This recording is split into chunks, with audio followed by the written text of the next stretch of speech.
What's going on? Welcome to Victims and Villains. If you guys are new to our content, we create content like what you're watching right now simply to educate and engage individuals like yourself on mental health awareness and suicide prevention through pop culture. Now, my name is Captain Nostalgia. I am a writer, podcaster, and events coordinator here. If you guys would like more information about what we do as far as nonprofit, how to get involved, more podcasts like movie reviews like what you're watching right now, and our mental health resource library, links are going to be in the descriptions below.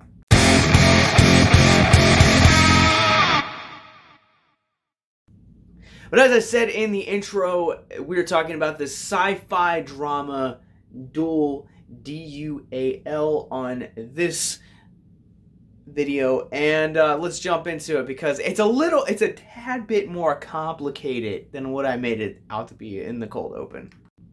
So Gillian plays Sarah, and Sarah is essentially been diagnosed with a super rare terminal disease, and she's going to die. And we live in a society where you can duplicate yourself if you're going to die so that your loved ones don't have to face grief. Well, sometimes dead is better. Come to find out, Sarah's not actually dying. Almost a year after she gets her duplicate, duplicate has developed a personality and a conscience all her own and challenges Sarah to a duel so that only one of them can live in the real world. For me, this movie feels like it should have a lot of emotional stakes involved with the audience. It deals with a lot of heavy topics like grief, loss, and just really how fragile life really is. On top of that, it also explores how, I talked about how fragile life is, but it also kind of talks about how sometimes we can take life for granted and take the loved ones around us for granted. And you'd think with a heavy, articulate, foundation of exploring such topics that this one would just be a very emotionally compelling drama which just happens to have some sci-fi sprinkled into it. On the contrary, this movie runs a little over 90 minutes, and I found myself bored throughout almost nearly the entire time. I think the concept is cool. I think that the idea of being able to duplicate yourself and kind of not having to allow your loved ones to experience grief or heartache. I love the concept that this movie presents, but it just presents it in this such dry way. And what I mean by that is, so Gillian's character Sarah, she is pretty heavily depressed, or at least we're led to believe that she is because of how just monotoned and simple she is. Just for clarification, when I say simple, I am intending that she is a minimalist.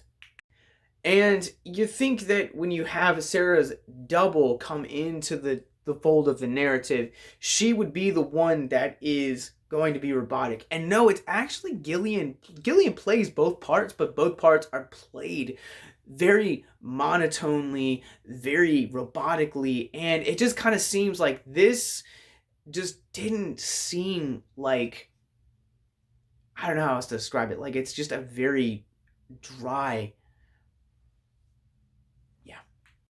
I'm trying and resisting the urge to say the exact same thing over and over again because honestly, part of the reason why this film felt so empty to me was because there's no emotional stakes, there's no emotional core, there's nothing of any kind of connection that it's trying to make with the audience. Even when Aaron Paul shows up later in the movie, and when I say that Aaron Paul is in this movie, he is literally in it for the second act. Gillian bookends both ends of this movie, and he just kind of feels like he is out of tone with the rest of the film.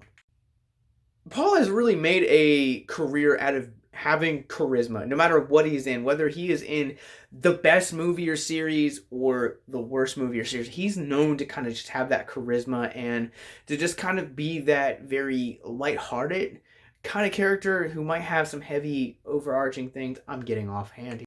But he just kind of seems very out of place in this movie. Like, he plays the trainer once the duel's kind of been in session, and honestly, he brings that same charisma, but it's like the director was just kind of like, hey, take like do your normal thing, but just kind of bring it down just a smidge. And even that charisma that he's known for feels just tonally disconnected from the rest of the story. It should also be worth noting that he is the only character that actually conveys emotion throughout the course of this film. And he's only in a third of it, if that. Just the decisions that this movie makes, to me, are just straight up puzzling. Like, this movie feels like it's trying to be intellectual on all kinds of levels, and it's just failing to actually keep its audience intact throughout the duration of it. It's dull, lifeless, and I'll even say that this movie kind of feels like a waste of time. And when you look at other selections that have come out of this year's Sundance Film Festival, Nanny's a great exception. Nanny is a film that I don't feel like was necessarily intended for me to be its target audience. I still resonated with its social commentary and still found its performances to be riveting. Same with Resurrection. Resurrection might have had some tropish moments, some predictable character moments, but it still had strong performances. For this Sundance selection, I can't even say that. Like, this is probably one of the worst performances I've ever seen from Gillan or Paul. That said, I feel like if I tear this movie apart anymore, that there is just going to be nothing left. I'm going to go ahead and run this through a Rorschach rating scale. This gets a 1 out of 5 for me. I want it so desperately to like this character, and in a way it's kind of a coming of age tale, but even that ends up getting butchered by the end of the film. This film's a hot mess, void of any emotional contact whatsoever. And it's really hard to even gauge a mental health moment from this, but here's a shot. If you guys are new to our content, mental health moment is when we will examine a theme of mental health. A character goes on in order to kind of expand upon it for a few minutes to deconstruct the stigma surrounding mental health. Perhaps one of the very few rewarding things about this movie is getting to kind of see where Sarah begins in the beginning of the movie, and when this challenge of the duel is kind of placed within her lap, she kind of really has to work and really grows herself. So she kind of gets herself out of depression, out of this funk, and she really starts to kind of get in a better mental health space and also physical space. And while I might not have truly enjoyed this movie, I can honestly say that that is a huge encouragement that I want to leave you with, is that if you're in a rut, take the steps necessary to get help and start to understand, start to ask yourself, how can I deconstruct this depression that I'm going through? How can I unravel these suicidal thoughts that I've been having? How can I get my anxiety in order? Sometimes the moment that we tend to look inward, while yes, it is ugly and yes, it's full of scars and it's uncomfortable, that is when the true healing can begin. And again, I just want to encourage you guys, and I'll even look at my own self. When we moved our offices to Richmond 2 years ago, we did it in the height of a pandemic.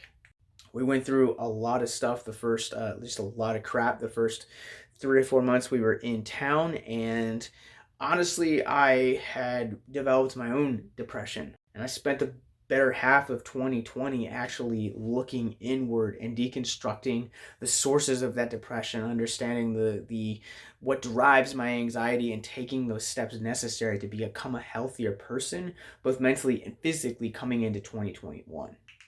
I'm not gonna lie, it was really hard. It was really stressful, and it had nights where I just wanted to cry just for no freaking reason. But coming into a fresh year, a fresh start, and just kind of understanding that I can do things, that I don't have to be subject to something as dumb as anxiety or depression. Yes, we all have those things, and yes, we can all move away and learn to function with those things. Because we live in an age of medicine, we live in an age of counseling or therapy or psychiatrists. Like, the suicide hotline. Like, there's so many resources that we can start to deconstruct the things that kind of are the sources of our bad mental health. So I want to encourage you to actually start to check out our mental health resource library. The links are going to be in the show notes. If you guys are watching this on IGTV, just click the link in the description, and that's going to do it. Make sure that you guys hit the subscribe button below. And if you guys are watching this on IGTV, make sure that you guys hit the follow button in the descriptions. And watch out for all of our Sundance thing. If you guys want to see what's coming to Shudder this upcoming Thursday, check out our review on Boris Karloff, the man behind The Monster, as well as our Blu-ray release, review release of The Midnight Swim. Have a good night, guys.